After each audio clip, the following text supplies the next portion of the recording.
episode number 1, part 2. Welcome to Under the Influence, the podcast where we talk about our failures, like the one we just had, which was, 22 minutes into our podcast and realizing that we stopped recording at around 6. Well, Hey, that's why we're doing this That's on a live, Sunday you in the learn. middle of the day. that's part of, it can feed right into our topic for the day, which is motivation. Yeah. How do you stay motivated after, tiny little failures here and there? And failure is not the right word, but hiccups. Yeah, hiccups, yeah. I mean, I think the kind of fear of failure is a big motivator. My nightmare is people saying, God, he could have been anything or done anything, and look at him now. And I'm not saying everyone has to shoot for the moon and try and do all that, but that's definitely one of my biggest fears, and it's what helps motivate me a lot. I'm with you. I always get if I run into people from my past, are you still singing? Yeah. It's like, yes. Not that it's I want, of course I am, Yeah. Anyway, so what, with motivation, I feel like you are very self-motivated. I lean more in that direction as well.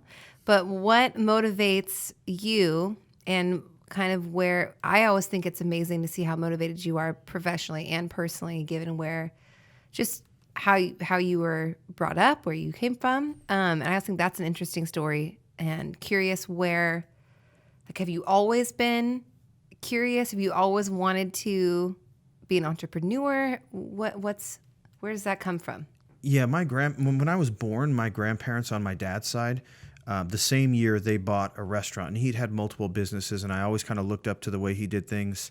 I didn't know him as well as I knew my family on my mom's side, but I always hear people talk about growing up either poor or having a hard time, and I wonder do they have animosity towards the people that helped create that situation? Are they frustrated? Are they thankful that they got out of it and things like that? I don't envision my childhood as this destitute. It could be a lot worse, but my mom was 14 and we lived on our own most of the time. So there wasn't a lot. I definitely saw other kids in Jordans, and I always had a decent pair of shoes, but it was never the new Jordans that came out. It was always a tick behind. And I know that sounds really, really petty, but to me, that's something that I think is why my closet is full of Jordans right now. And I was just going to say, not that it's, it's filtered down a little bit to, you want Carter to have all the things you wish you would have had as a child too. Yeah, and I think slash that you still want. Yeah, yeah. I think when he decides he wants to have Nerf guns, I'm like, yes, let's. You know what? Let's go get all the Nerf guns. Let's get all the Nerf guns. Let's do the things, because those the big kids will play too. So we're gonna get a couple extra, so everyone has one when they come over, kind of thing. No, there's that, and I had plenty. I look back on all of it fondly. I feel like I learned a lot of lessons, but obviously I have no relationship with my father, and started to say that I don't know him that well. I just literally don't know him, and I see him.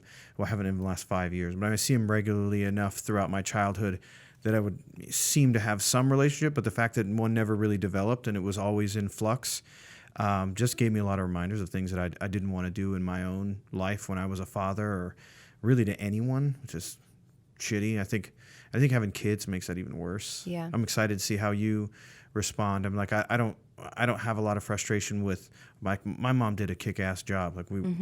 At 14, most of us didn't know how to get a ride to our girlfriend's house, never mind taking a child and doing your best with it.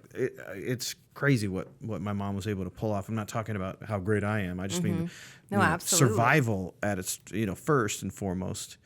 But yeah, no, it was a bit of a struggle for me, and I also wanted a lot of those things. I remember thinking in high school, I can't believe we still have the same couch we bought 6 years ago. To me, that was insane. Or we had the same TV forever. My uncle got a new TV. He sold me his old one for $20. I drug it home in the back of my car. It was just to upgrade our situation just a little bit. But I with material stuff aside, I know you've always talked about your father being a motivator of what not to do, and how quickly, have you ever not been that way? I guess is my question, of being able to look at people and say, I'm going to do the opposite of that. I know, you haven't, you're in the cannabis industry and you you chastised people for smoking pot in college and didn't touch alcohol and drugs for fear of being linked to your father, right? Yeah, that's absolutely right. Yeah, I got to watch Cops with a lot of my friends and watch them go after my dad, like things like that. Like that's an easy lesson, right? Like stay away from the bad stuff so that cops don't come kicking your door down. That's like easy lessons. But for me, a lot of it was seeing people waste talent, seeing people, unhappy with their situation. Like I always felt like you could make something better out of what you had. My grandmother loves telling the story of like me building a table that she had for like 25 years after that I built at 5, and it was a 3-legged table and she kept all like her canned goods on it in a closet for years and years and years. And she'd always like take my girlfriends back and say, "Oh, he did that when he was 5," and That's pretty she'd cute. want to prove it over and over again that it was that age. I was always taking scraps and making stuff and trying to make something a little better than when I started. And I think that just doesn't go away. And if it's applied in the right way, you can do anything. I was not afraid to make a mistake either. Right. I think in the cannabis industry, it was so easy for me, and I thought, oh my God, it's going to be the easiest playing field I've ever been in, because everybody that's doing it is either a criminal or doesn't really give a shit, and they've already risked most of their freedom, most of their lives growing pot, and so this is just finally a way for them to cash out on it. For me, I thought, oh, I'll get in now. I will seem like the far and away leader on the business acumen side. Where I lack, I didn't have a lot of competition. I got to build up a little bit of an armory around me and a team to where, lots of mistakes were made, but the profit margins were high back then, and the barriers to entry were also really high.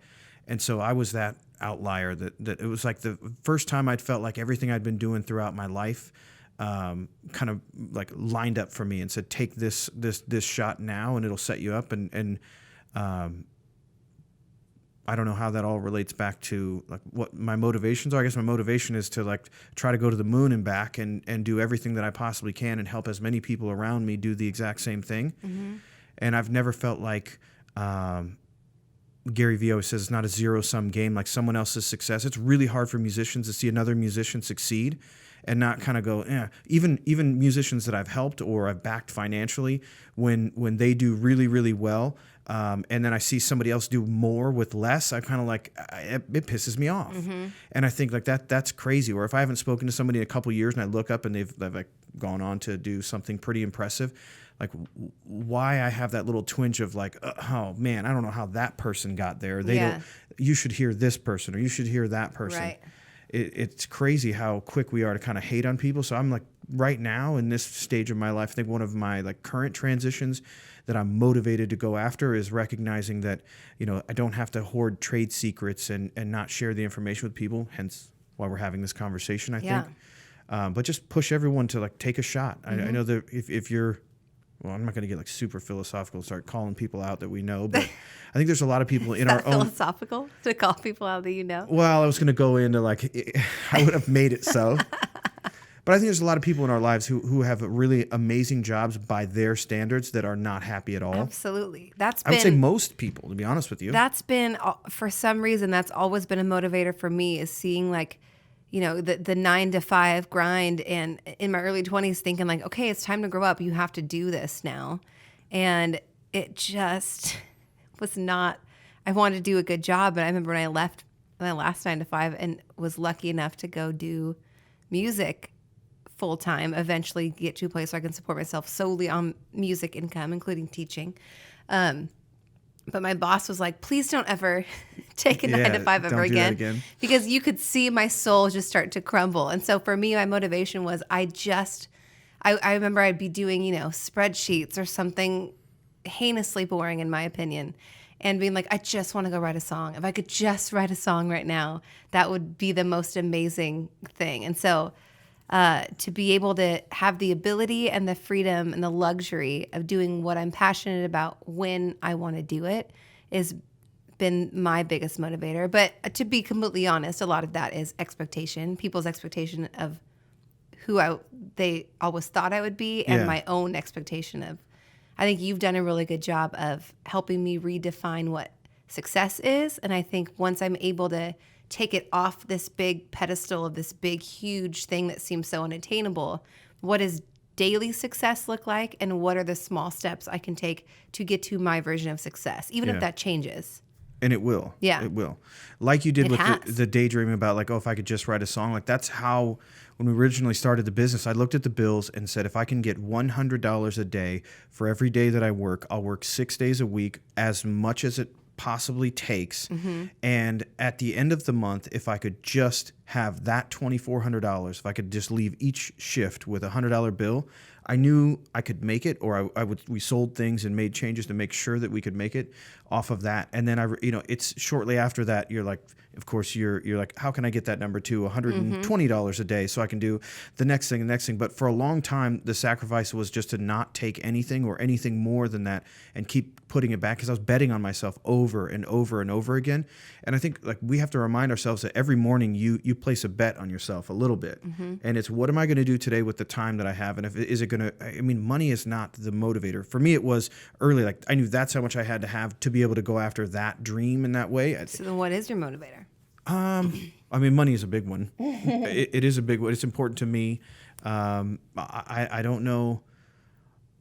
I don't feel guilty about that, but I definitely, money is a big motivator for me. Moreover, is like what you can do with it. I like helping people. I think the biggest frustration in like all of the cannabis industry is like really shooting to the top early. I mean, there was a lot of money made in those early years. And because it was kind of like shooting fish in a barrel, it was a lot of fun. And I kind of felt like the stupid king of cannabis thing. Yeah. Like that term is being thrown around now. But I felt like that 10 years ago. Right. Now I feel like a really solid player. I think I have the most unique perspective in the entire industry. Right. The most humility, obviously. Absolutely. But no, I also don't hoard that information, No, I try to like help as many people as possible, and I don't look at. We've got people that started in our company, just a year and a half ago as delivery drivers that are kind of on my hip and a big part of our go forward plan. And I couldn't tell you whether or not he's got a degree. Yeah. No idea. I don't care. Right. He's got a degree in running around with me for the last year and trying to keep up with all the unknowns. Yeah. And like that to me is one of my proudest moments. And I have 20 of those, and those don't always work out, or they Right. go on to do other things.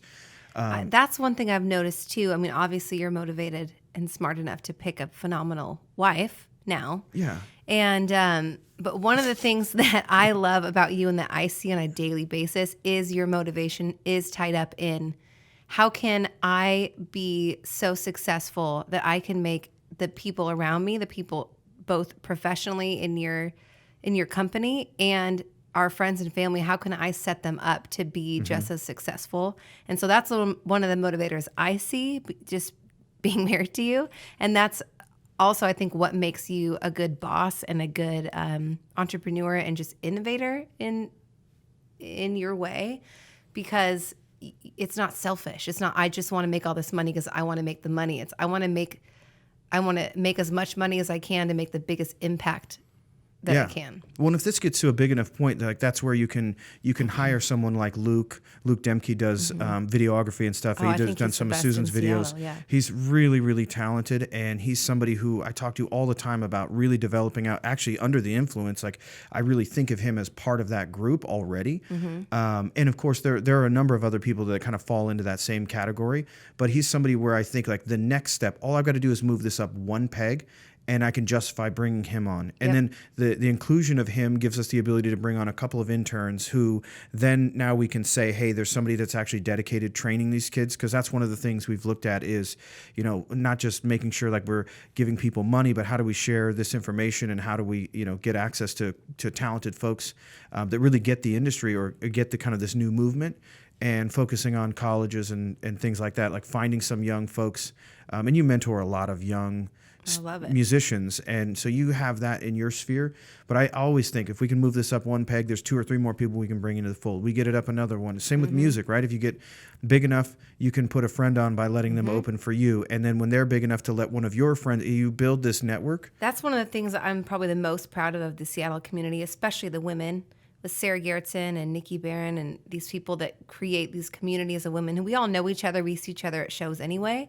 But to actually spend the time to plan something, to get together and say, how can we help each other out? How can we share information? Yeah, you guys are far more organized than the dudes are, for sure. Like, how can we rise up together? And that's even shockingly even, cross very different, varying genres too. Yeah. But that's a motivator for me too. And when you see other people, other women, other people that you root for succeeding, it seems way more fun than just trying to step on somebody to get to the top. You know? I'm curious to see like who the next, and this is not a shot at Alan Stone, but maybe sort of, or Macklemore. Like I feel like when the next female artist from Seattle like really hooks up, there's a little entourage that Has there been? that comes around. Brandi Carlile. Brandi Carlile. I mean, there's actually quite a few, but it's not.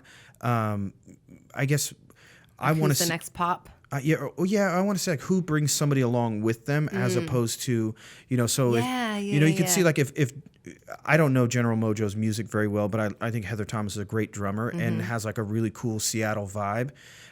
Who if she continues to like take her social game up and gets a little more comfortable on camera, like she really has like this unique vibe because how many female drummers are there that are on her level? There's lots of them, but she's definitely talented and played drums on Susan's record. Like full disclaimer, she's really cool. But she at the end of the day, she's connected to some groups I don't know a lot about. But if they really hooked up, like, will they bring her along? Will she bring her friends and family? I'd like to think so, but I feel like with Alan and Macklemore, like because those two were already kind of tethered together, they came up and I haven't seen them pay it forward as much to the local community as I thought they would. And I could be totally wrong. Yeah, well, Macklemore does the camp and stuff at EMP. I feel like he definitely, and he's actually engaged at a lot of he did like the pop-up show at Numos. Yeah, I have to take all that back. Yeah. I think Macklemore's super involved. I think he is too. I guess I just haven't seen anyone like. And he's put like Mary Lambert. He put on. Yeah. He brings people. He does bring it a little bit. Yeah. That's one of the downsides of a podcast is you got to dump something out there and walk it back. But I guess I should have just been more specific and said what I wanted to say because Alan's a friend and I think he's an one of the kindest human beings on earth. I think for the betterment of his career, he's tapped into people on a global level and he does a lot of crossover work with them and he does help people on the come up. There's no question about it. And Alan, I think, could kind of tap a few people on the shoulder in Seattle market and say, hey, you've got my blessing here. Maybe he doesn't even know that he wields that kind of power. Well, and back to the definition of success, we don't even know whether he could be sitting there like me, like, well, what's next? Sure he is. I think one of the biggest things that shifted my vision or view and motivation or view of success is realizing that the goals I thought were huge, I do them. And it's awesome. I'm grateful for that experience, but it doesn't change my career overnight. I think growing up in the 90s, we had this notion that, somebody discovers you and that's it. And we're sitting here waiting, well, I did this thing. Why is nobody? I think that's harder than not having it. The want of something big to happen is a desperate feeling, but having it happen and be unfulfilling and being what's next, that gap I think gets bigger each time you do that. And it feels, and that's where for example, if you were in Alan Stone's shoes, and everybody in Seattle drops Alan's name, so you can't go anywhere without somebody who knows him. And so we're doing the same thing right now, but he is a friend to both of us and was before we knew each other. I think for him to have signed a major deal and been in the position where he's got Bruce Floor managing him at one of the largest independent management labels in the world, it might be the largest in the world. I think it is, yeah. And to think that they don't want Alan to succeed in the wildest of measures would be crazy, and that he wants to succeed. He's not going to sell his soul to do it, but they definitely want to play the game and build on it. And to have done Daryl's house and toured with them and done all of the things that he's done, and he's met virtually everyone you could ever hope to meet in the industry, there's still no one that taps him on the shoulder and says, "You're next, kid," and they walk you out onto the big stage and your song's played on every station. If you're performing at the Grammys one year, who's to say people won't forget about you in 2 years? And I think that's a key to remember too, is to have those goals. But for me, once I did my big goals and realizing like this is kind of empty, like it's awesome, but it doesn't change anything. And it's that moment when you first release it that's a high for you, and like the excitement of, is anyone going to listen to it? But much like podcasts and video, like what we'll eventually kind of steal from Gary Vee and pitch to people that are listening and friends and family is you just keep doing it. Like I'd put up a stupid post and do something that's goofy. Like that doesn't stick with me forever. Like the next thing I put out washes that down the river a little bit, and you get better and better and better, and people will watch that progress and growth. And like as long as it's an honest path that you're on, people will get down with it. It's when. And so I feel like you got to just keep doing it. And that's where musicians, like some have, and you decided to make this shift a while ago. But this idea of building up an album and that there's all this suspense and then we're just waiting for your big day when you're going to release an album.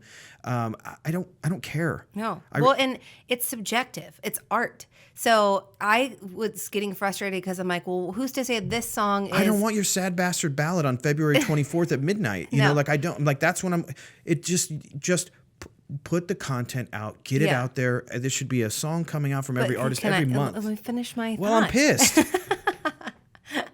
It was that was getting so frustrating for me, is I would do all this work and put this effort in, and it seemed just it would stay in the same pool, stay in the same pond.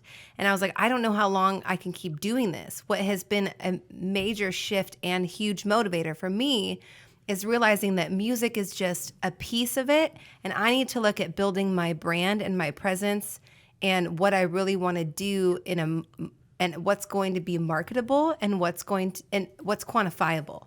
Once I was able to get statistics back of what content people like across multiple platforms, that was motivating for me to be like, cool, people like when I do these type of covers, so I'm going to explore that a little bit more. And it was so satisfying to kind of get that feedback, and you can only get that in the space we're in now, which we're so lucky to be a part of, which is people are engaging with content and telling us in comments, in YouTube videos, YouTube subscribers, like what they like. Well, my boneheaded way of looking at things was I looked when James Bay's last album came out. I was like, well, I can't believe he already put it up for free on YouTube. Listen to it anytime you want. Even put a video with almost every single track. And I thought, man, how many record sales is he losing? Like it didn't account in my head that he's getting 35 million views on, each song. Yeah, or one's getting 35 and the rest are all getting 500,000, but he's drawing pretty significant revenue from just that stream, probably more so than he would any other platform. So if he's going to focus on one, like do the one that actually pays him for, based on the amount of plays on a little bit more of a fair basis. And next to Google, YouTube is the biggest search engine. Yeah. And so even I like to ask some of my younger, I'm not teaching a ton anymore, but I like to ask my younger, high school age students, like, where do they find music? What new artists are they into? And 100% of the time it's YouTube. It's only YouTube. It's only. YouTube is the whole damn world. And I firmly believe that even everyone's social media will eventually just be like this YouTube channel that's borderline a living reality show. Yeah. And it seemed ludicrous 10 years ago. But one of the things I want to say to artists like that are about their content, and the reason why I'm not trying to push everyone saying like, going out and busking and like doing tons of shows and working really hard and setting an album up. Absolutely part of it. It's part of it. But like another Kickstarter that says, hey, if I can raise $4,500, that's going to give me X amount of hours at this studio. I'm going to release an album. You get a free copy of it February 29th, 2022, and just all of the what ifs and maybes, and just keep doing it the same way over and it's the same 25 people doing it over and over and over. By the third album, you're like, I can't. Yeah. I don't want to pre-buy another record. It just feels like I'm donating to your cause of making music.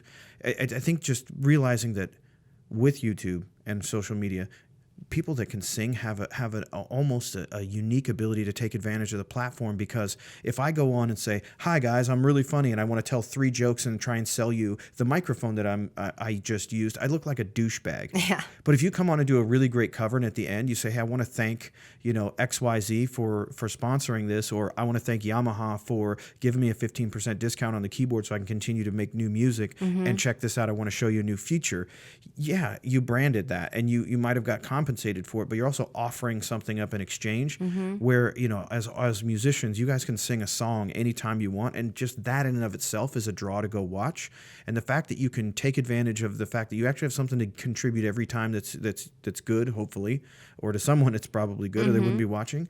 The fact that you can do that and then start cross-branding that and building something out of it that is more than just about your music is huge. And to me, it's opened it up. I felt so limited in the past, like, oh, I'm getting older or I'm having a baby. this is going to derail what I want to do career-wise. I can't be on the road. I can't be living that lifestyle anymore, out till 2 a.m. and all those things. But then realizing, but if I change what I'm doing, if I market myself as a brand and with the music as a part of it, and dig into my writing and influencing, like the options are endless. It doesn't matter what my personal life is doing because there's platforms for whatever we're going through. And if your goal is to be a singer, the best thing you could do is take advantage of that skill set and try to like create other revenue streams using that skill set, so that before you know it, you look up and go, yeah, I guess I'm not singing on stage every night, but I'm making a little revenue from videos. I've got some ads, I get some And discounts, sweatpants at home. and doing it in sweatpants. Exactly. So let me ask you this question, because I don't think you're ready for this one. Okay. Are you ever not motivated? No. I definitely get unmotivated and kind of in my head about stuff. Is unmotivated a word? I don't know. Yeah, if it is. well, So the loss of motivation. The loss of motivation, but for me, it's usually just like what I feel like doing in the moment. So I get frustrated, but Yeah. I don't think that's like challenging my motivation. So what do you do then for people that do struggle with lack of motivation at times? What keeps you constantly motivated? How do you look at failure as another stepping stone to get to where you want to be? Is that just more of your personality, or is there any sort of thing that you do? Well, I just feel like embracing the lack of motivation in any way, shape, or even recognizing it is like, that should be it. Like if you recognize that you're lacking motivation, I don't look at things as tightly defined as that and say, wow, I'm unmotivated right now. A lot of times I'll say, hey, I needed this break for just a minute. And it's like being sick, like lay down, rest for 2 days, and come back with your ass on fire, you Right. know? So I feel like sometimes just saying like, hey, if I'm lacking motivation, like maybe it's because I just need a break. I need to focus on something else for a little while. But I don't really see it as like kind of like failures, you know? Like, well, I remember, a deal with a major company, they are the biggest company in the industry right now, in the cannabis industry, and I had a big role to play in their early success. And when that fell apart, I knew we could salvage it. I knew if I would have probably been a little more flexible, we probably could have come away with something, or at least we're entitled to something from them. Got in the car, started it, and we're like, on to the next one. I lost millions of dollars, and I didn't have millions of dollars. I still don't have millions of dollars that I could lose and it not be a big deal. But it was one of those situations where I knew that the next opportunity was right behind it. And everything I've done since then, I've been better and sharper, and I've built upon my losses many, many times over. And I'm just not afraid to take the risk. I won't spend any time. See, that's a skill I had to learn, because I remember in college, like doing a singing competition, getting to the finals, and then losing. And I mean, granted, I'm a tad more dramatic than you, but I remember like sulking in my friend's bed for 2 days and just eating and chilling out and being like, well, that was that. I'm so sad. And I think now, either learning from you or just growing up a bit, knowing that those don't really mean anything, that they aren't really failures. But I think there are, I don't know, maybe it's more of a girl thing, but like when people want to kind of, I don't know, feel it and then kind of use it as an excuse to not go after the next thing, like realizing how much of a waste of time that is, and realizing that you're not the only person that has ever fallen down and skinned your knee, and that you can't, if you don't get up and start running again, you're going to stay down there forever. And See, I hear that in like sound competition or losing the singing competition. I immediately say, and now I'm out on social media and I'm putting up flyers that say Yeah. a finalist in XYZ is performing tonight at whatever. Granted, it was a No, I handful of years ago. it was But a but long time now, ago. But in no, today- in that same realm, like you would, if you leave and you say like, oh, I lost this, you say, no, I was a finalist in Yeah. this event, and you can use that, Absolutely. know, and no one's ever going to go, oh, I see here you put that you were a finalist, so Yeah. you didn't win. Well, look at all of the everyone we've known who's been in the top 10 of The Voice. Yeah. Like, it's never like they lost the voice. It's like voice contestant so and so Yes. is doing this and this, and it's like now again going back to the luxury of being in the time that we are. We can utilize every single experience, win or loss, as a marketing play and a way to legitimize our brand, what we're trying to do, and use it to push the next thing. I think it's amazing. And I think like as long as what you're doing is something you firmly believe in, like I think people saying like, well, I don't want to monetize. Yes, you do want to monetize your music. Like you want to be able to do more of it. You want to have the freedom to do it as much in any way you want. You absolutely do. People have no problem monetizing their music by teaching some young Right. snot-nosed kid how to play guitar or play drums or keyboard or whatever your skill set is. But this idea of like, knocking your brand or doing something that might seem like a little bit of a shill for something, or coordinated posts with And I think that's wineries and events that you're doing, like, And that's a little bit of like the Seattle personality with music is yeah, that because I think in LA they'll sell their soul for 5 absolutely. minutes And of in airtime. Seattle in particularly, I think there's no industry here. There's no, there's very, very few labels, very few, there's And no labels, management. I don't even know what that means That's anymore. not Like, even a thing that's- anymore. If anything comes out of this, I would like to let's stop pretending like labels are out looking for people. Let's stop pretending like there's any. Like there's one thing where you're going to get discovered and It's one that person is- can take you to the top. Yeah. It yeah. doesn't exist. Well, and it's just a waste of time to Mm-hmm. think like if I wanted to build a business, I'm like, well, I'm just going to wait till someday I'm going to be in a coffee shop with my binders all open and a rich guy's going to see me and he's going to go, you know what? I'm going to finance that project. I'm going to help you take that company public and we'll go out and get you another $10 billion. Yeah. What in the fuck kind of delusion is that? Like if that was what you're doing with your business, people would think you're a psycho. That was like Alec Baldwin. He on Yeah, I his thought show that was great. when he's talking about the entertainment industry and I forget who his guest was. They're talking about how he was everywhere all of a sudden. And he was like, he was astonished by the amount of people who sit at home in their apartment and be like, like there's a committee Yeah, that that decides discovers that people. comes to their door and say, hey, we're here now. We're gonna make you successful. We were thinking who would be sitting at home, but who would be really funny if we could get them out doing things. Yeah. It's like that doesn't exist yet. So many people think that that's how it works, myself included for a long time. Yeah.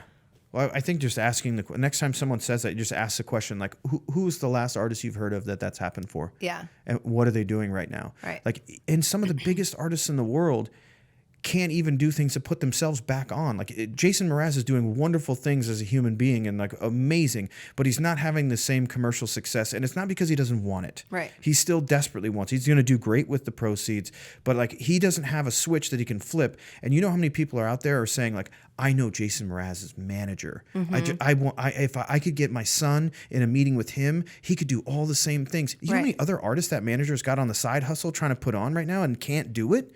And With little to no funding, because labels don't have any money anymore. It's like, yeah. it's I think like Devon Terrell and the guys, and I think he's like let up a little bit on what was really making him successful, or at least connecting with me, was just a constant stream of cover songs and originals that were mixed in, and just blitzing with content, staying super engaged, always being fun and entertaining. And he feels like a friend, and I've never met him. Right. And like his management group, they're all, they're the opposite of a lot of the Seattle musicians. Like they're looking for every opportunity they can. They're finding sponsorships around every angle and pushing the hell out of their. I think that's like the hip hop game.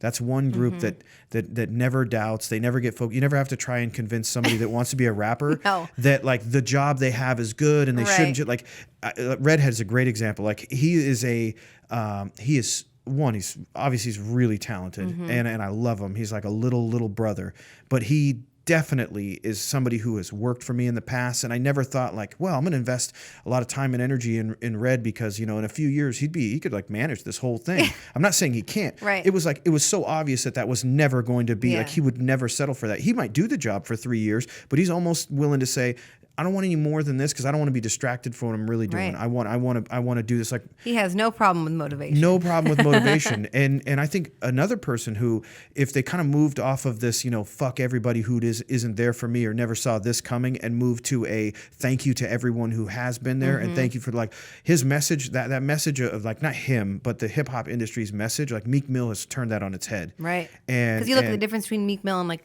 50 Cent. And Gambino, And, yeah. And the kind of bullshit that they get sucked into, and that I'm embarrassed that they're putting out there. Or how much just general shit talking they're doing about Yeah. everybody that's there. Like not to go full, Well, but and the younger generation, you don't see that. Like even teenage rappers that I know Yeah, or are follow now far are more sitting there aware. and talking about being mental health, yes, and impactful, therapy, and yeah. thanking their couple hundred followers because it means so much to them. Like I really do. The more I see the younger community come up and how they treat themselves and other people, that's what gives me like hope for the future. But I think because seeing that trend and being excited about it, it's so obvious when people older are still acting the same way and trying to be like hard for their fans or whatever. There's a changing of the guard, and I have a beef with Snoop. It's not real. I've given him a lot of product over the years and done events and helped out with that. He wouldn't know me from Adam, so I'm like, it's not a real beef. But I mean, I follow him, and he's touched on so many things, and he's in a lot of the same industries that I am. And like as a young, like trying to figure it out, if I could get a hold of somebody like Snoop, if he was kind of like the person that would tap me on the shoulder in the music industry and say, "Wow, let me show you how it works." Yeah. That was my delusion. Moving like to now, I think he does a really good job of doing great things for certain communities and really being outspoken, but then and talk about love and positivity and being this really with great his person. football team and stuff. Yeah, but then he follows it up with like a really shitty post where he's like kind of making fun of people or taking cheap shots, and I can't really figure out what it is, like which one part of those is he wants to be. inauthentic? Yeah, and it feels like if you're going to be a dick, like 50 Cent is just a dick to everybody, and he's. I deleted him because I thought it was funny for a while, and I just felt like it was just so much toxicity that I just didn't want to have that. I don't want to even see that. And most of, I don't even go to Facebook anymore. It's like either an ad or somebody complaining about something. Or fighting Over politically. politics, yeah. And it's Instagram, like you're free from all that, and it's usually if it's not something that's beautiful to look at, you can skip over it real easy. But he's like incorporating that and finding a way to take a very kind of safe space to be in as far as just it not being a negative experience and making it almost entirely negative. So I got rid of him. I deleted him. I'm sure his Good for you, Jake. He's down to 51,499,994 really now. Got him. So I think to wrap this up, wrap up our first podcast, Under the Influence. What have you learned about motivation this year? I think what I've learned about motivation is that it does come and go a little bit, but if you are doing something that you love, it's not hard to find. It may slow down a little bit from time to time, but I inevitably will get hit with like a surprise meeting or like yesterday, I got a call about a CEO that wanted to come out and talk about a project. This is somebody that has a multi-billion-dollar company and a net worth of nearly $3 billion. What's your net worth? Yeah, and they said, hey, we want to come Monday. And I was like, there was no possible way I could make it happen, but there's also no possible way I could say no. Right. And having that, and just that not happening could have been really disappointing for me. And having to push it out a couple of weeks, like that to me, like maybe the opportunity missed itself. And it was a redefining moment for what I've been working on, or at least lead me to it. And when it didn't happen, I thought, now I'm given this gift of 2 weeks where I can be so fucking motivated to get everything lined up, teed up, and be ready.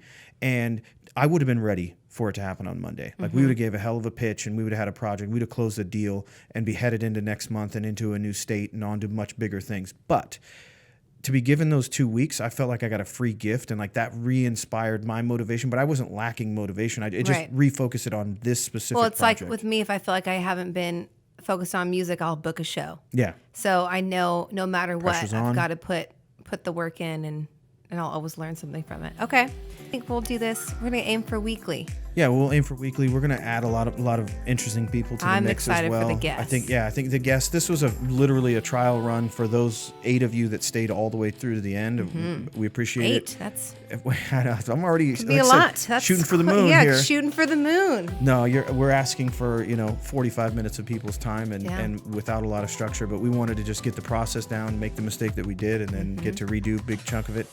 But I think we've got some athletes and entertainers and people with even more interesting lives than we have to kind of share their experiences. Yeah. And then we've got a political savant and attorney Coming who will be a regular guest on the show.